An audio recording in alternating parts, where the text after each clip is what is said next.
Hey everyone, and welcome. Have you ever wondered what's really going on inside an AI's mind when it solves a problem? I mean, how does it find the best move in a game or the quickest route on a map? Well, it's not magic. It's something way more fascinating. It's all about a logical quest to find the smartest path, and today we're going to break down exactly how that works. So let's just pose the big question right up front. How does an artificial intelligence solve a puzzle? When you tell your GPS to find a route, what is it actually doing? It's definitely not just throwing darts at a map and hoping for the best. Nope, it's starting a very systematic quest, a really structured search for that one perfect answer.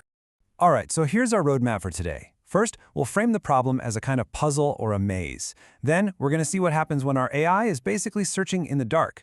After that, we'll give it a secret weapon, a hunch. We'll meet the undisputed champion of search algorithms, A star, and we'll wrap up with a little cautionary tale about what happens when that hunch isn't quite as smart as it thinks it is. Okay, let's dive right in. First things first. Before an AI can even begin to solve a problem, it needs a map. It has to get the lay of the land, you know? It needs to understand the entire world of the problem, every possible move, every single rule.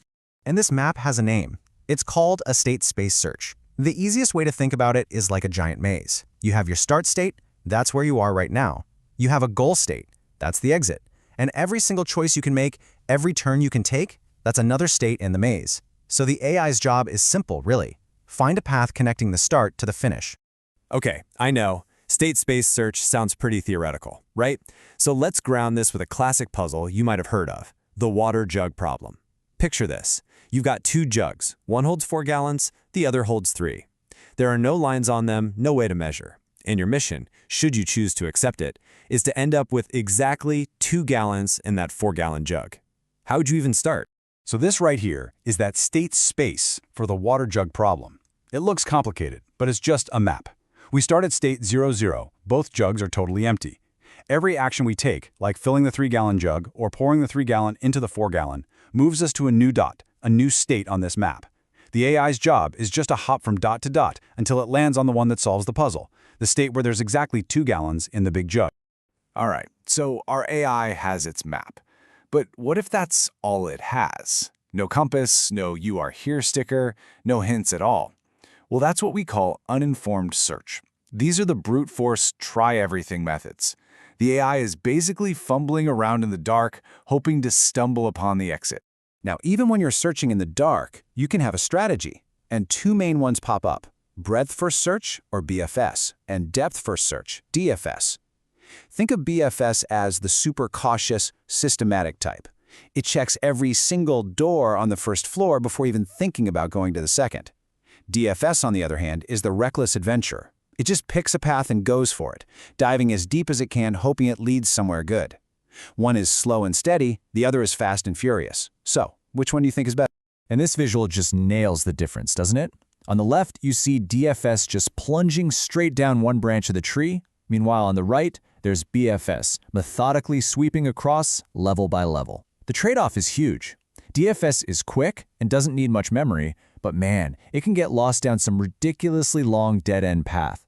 BFS will always find the shortest solution, but it has to remember every single path it's looked at, which can eat up a ton of memory. So what do? Cautious and memory-hungry, or fast and potentially lost? Well, why not have both? That's where Iterative Deepening Search, or IDS, comes in. It's the perfect hybrid. It basically does a quick depth-first search, but only down to level 1. Then it starts over and goes to level 2, then level 3, and so on. You get the memory efficiency of DFS with the guarantee of finding the best solution like BFS. It's genius. And to really see why this matters, let's put some numbers to it. Let's say you've got a pretty complex problem. For a pure breadth first search to solve it, it might have to look at, well, this many potential steps. Yeah, that's over 1.1 million nodes it has to keep in its memory in check. That's a lot. But what about our hybrid hero, Iterative Deepening Search? For that exact same problem, it only needs to look at this many. Wow, that is a massive difference. We're talking almost 9 times more efficient. It just proves that even when you're searching blind, having a smarter strategy can make all the difference in the world. Okay, so searching blind works, but as we just saw, it can be super inefficient. But what if we could turn the lights on? What if we could give our little AI agent a hint, a hunch about which way to go? This, my friends, is where search goes from brute force to actually intelligent. And of course, this hunch has a fancy name. It's called a heuristic function. All it is a simple rule or a function that takes a look at any state on our map and gives it a score, basically a guess of how close it is to the finish line. It's literally like giving our maze explorer a compass that, while not perfect, generally points toward the exit. And that's the whole idea behind informed search. And if we're talking about informed search, there is one algorithm that is the undisputed champion. It's smart, it's efficient, and best of all, it is guaranteed to find the absolute best solution. It's time to meet A star. This is the exact kind of logic that's humming away inside your phone's GPS every time it finds you the fastest route home. And the secret sauce behind A star is this elegant little formula right here. It calculates a score, f of n, for every possible next step. That score basically tells the AI how promising a particular path looks, and this one little number is what guides every single decision A star makes. It's simple, but it is so powerful. So let's break that formula down. The first part is g of n. Think of this as the known past. It's the actual cost it took us to get from the starting line to wherever we are right now. This isn't a guess, there's no estimating.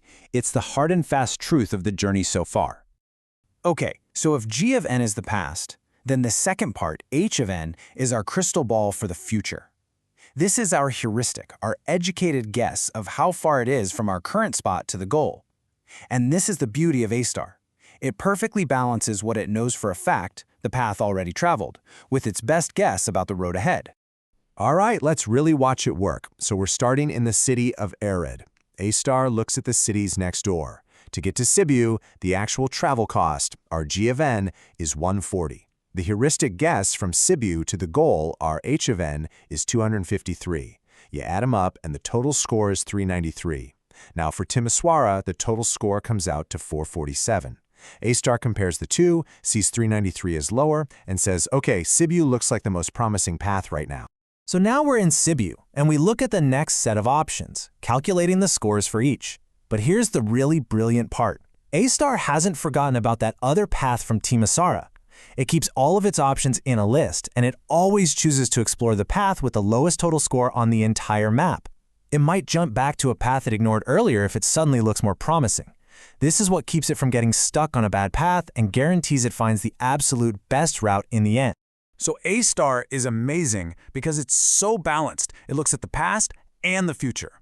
But not all searches that use a hunch are this smart. In fact, some of the simpler, greedier approaches can get you into a whole lot of trouble. Let's talk about an algorithm called hill climbing.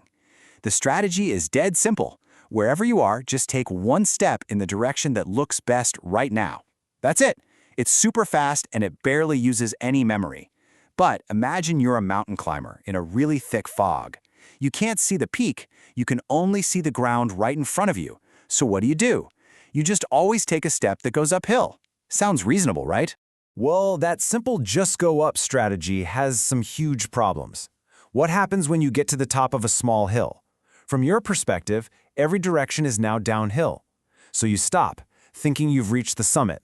But you're just on a tiny foothill, a local maximum, and you're totally blind to the giant Mount Everest, the real best solution, that's just a little ways away. You can also get stuck on flat plateaus or tricky ridges. Basically, being greedy can get you stuck. And this really brings us to the core challenge of all of this stuff. It shows us that it's not enough to just give an AI a hunch, a simple rule to follow. The real deep question we have to ask is, how do we design these hunches, these heuristics, so that they're not just smart in the short term, but are also wise enough to see the bigger picture?